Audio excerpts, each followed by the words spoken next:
नमस्कार, welcome to money group and मैं हूं चिन्मय नंदा। निफ्टी आज गैप अप में ओपनिंग हुआ, करीब 19,720 725 के आसपास के अंदर गैप अप में ओपनिंग हुआ, लेकिन वहां पर वो उसने सस्टेन नहीं कर पाया।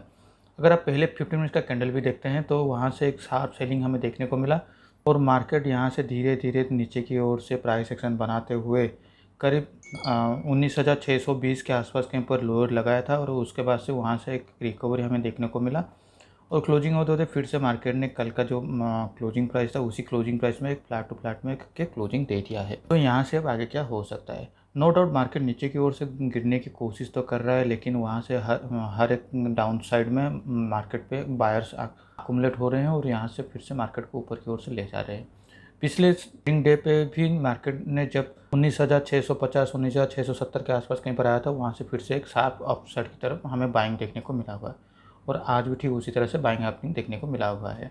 और यहाँ पर भी अगर हम एक ट्रेंड लाइन ड्रॉ करते हैं तो इस ट्रेंड लाइन के आसपास कहीं पर ही मार्केट अभी मूवमेंट हो रहा है। इन सबसे इंटरेस्टिंग बात यही है, अगर ये ट्रेंड लाइन अगर हम लोग इसे इस तरह से ड्रॉ करते हैं तो आज का जो क्लोजिंग प्राइस है, ये क्लोजिंग प्राइस सबसे ज़्यादा इंपॉर्टेंट बन जाता है, क्योंकि पिछले दिन जब मार्केट ने क्लोजिंग दिया था तो ये ट्रेंड लाइन से बहुत दूर था क्लोजिंग प्राइस। तो यहाँ से मार्केट इस ट्रेंड लाइन को अगर ब्रेक भी करता है तो उतना फोर्स उसमें नहीं रहेगा, उतना स्ट्रेंथ उसमें नहीं रहेगा कि ये वहाँ से फिर से ऊपर की ओर से और भी चला जाए। लेकिन आज का जो क्लोजिंग प्राइस है, अगर मैं फिर से यहाँ पर ड्रॉ कर लेता हूँ, अगर आज का अगर हम क्लोजिंग प्राइस देखते हैं तो ये ट्रेंड लाइन के आसपास कहीं पर क्लोजिंग दे दिया है। तो इसका मतलब अगर कल अगर मार्केट फ्लैट में अगर ओपन होता है या फिर गैप अप में ओपनिंग होता है तो ये जो ट्रेंड लाइन को अपना सपोर्ट बना के यहाँ से फिर से हमें एक बाउंस बैक ऊपर की ओर से देखने को मिल सकता है।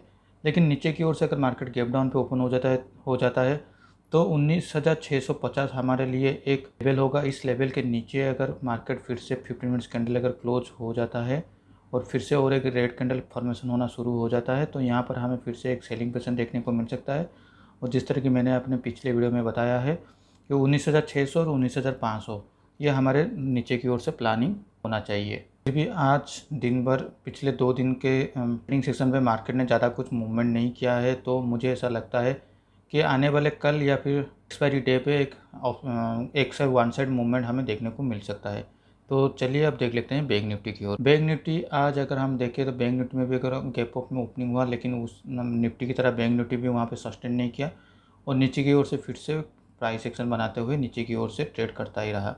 और हम लोग जैसे यहाँ पर देख पा रहे हैं कि इस लेवल के आसपास से बैंक निफ्टी को एक सपोर्ट मिला हुआ है और मेरे हिसाब से 45,700 के बाद 45,500 बैंक निफ्टी के लिए एक स्ट्रॉन्ग सपोर्ट बनने वाला है। बैंक निफ्टी में ऊपर की ओर से 46,000 को ऊपर अगर क्लोजिंग नहीं दे देता है, नहीं देने तक यहाँ पर हम ऑफसाइड की तरफ मूवमेंट की बात नहीं कर सकते, क्योंकि सेल ऑन राइज के मोड से यहाँ पर हर बार ऊपर की ओर से हमें सेलिंग देखने को मिल रहा है। यहाँ पर भी हमें ऊपर की ओर से सेलिंग देखने को मिल रहा था और यहाँ पर भी हमें ऊपर की ओर से सेलिंग देखने को मिल रहा है।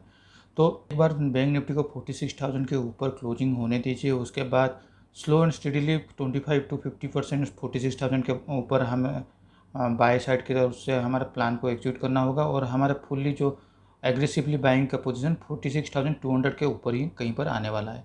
लेकिन अगर बैंक निफ्टी नीचे की ओर से गैप डाउन पे ओपनिंग हो जाता है तो पहले हमको 45,700 को कैसे ये रेस्पेक्ट दे रहा है इसे हमें देखना चाहिए। अगर इसके नीचे अगर आना शुरू हो जाता है तो पहले टारगेट हमारे लिए 48,500 का होना चाहिए।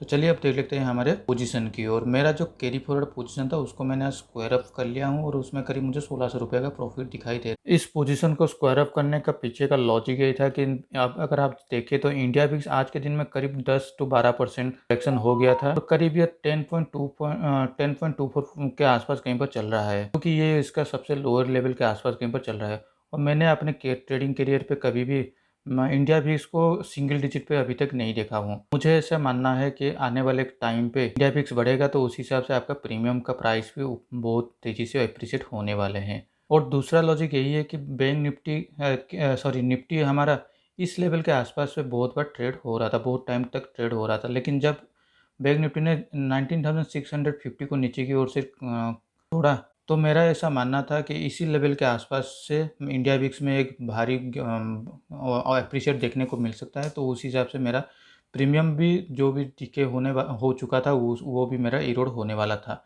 तो इसलिए मैंने ये सारे चीज़ को देख के ये जो पोजीशन था इस कैरी फॉरवर्ड पोजीशन को स्क्वायर अप कर लिया हूँ। हो सकता है आने वाले कल या परसों अगर इंडिया भिक्स फिर से अपने ऊपर के लेवल की ओर से चला जाता है तो मैं शायद इसी लेवल के इसी स्ट्राइक प्राइस को फिर से री-एक्जीक्यूट करना पसंद करूँगा, लेकिन ये टाइम ही बताएगा। तो आज के लिए इस वीडियो में बस इतना ही। अगर वीडियो अच्छा लगा हो तो इस वीडियो को लाइक शेयर करके हमें मोटिवेट कीजिए।